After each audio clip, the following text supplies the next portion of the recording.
Saging guys, nag-uulam ba kayo ng ganito? Gagawin kong ukay. Slice natin ng sino. Tapos mamaya himasin siya ng asin.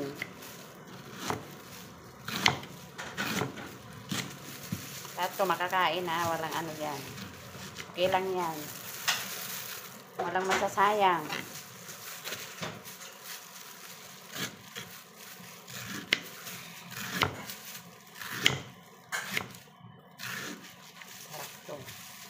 Gawing ukoy. Ito ang aming dinner ng kasama ko, dalawa kami yan. Kami ang kakain nito.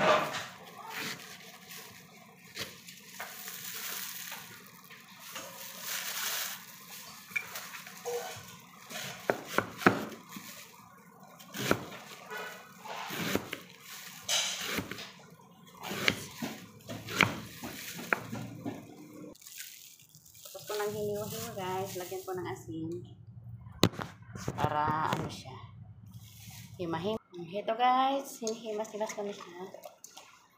Hinihimay ko na ng asin para matanggal yung katas.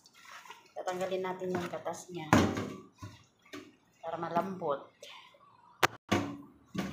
Ito na guys, pipigain ko na siya.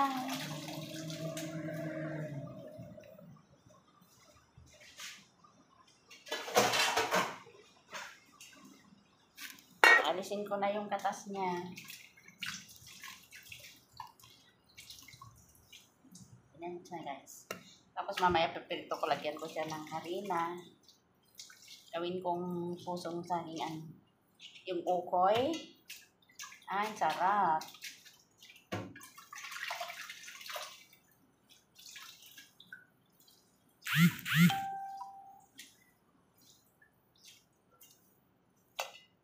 Handa ko na siya guys. Ang lulutuin. Lagyan ko siya ng pepper.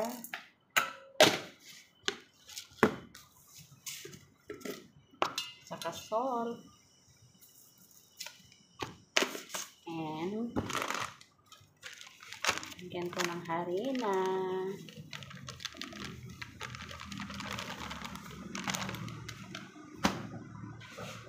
Malinis po ang aking kamay.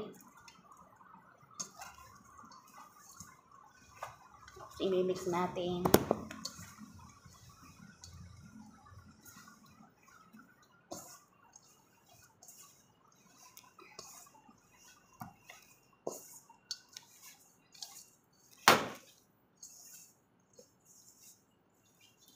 So guys, mix natin ha. Mix natin mabuti para yung lasa ay pantay. Tapos mamaya gagawin natin parang burger. Gaganyan natin mamaya. Ganutin natin. Tapos prito. Ayan. Pagkaing Pinoy. Thank you for watching my video. Follow, like, and share. Thank you.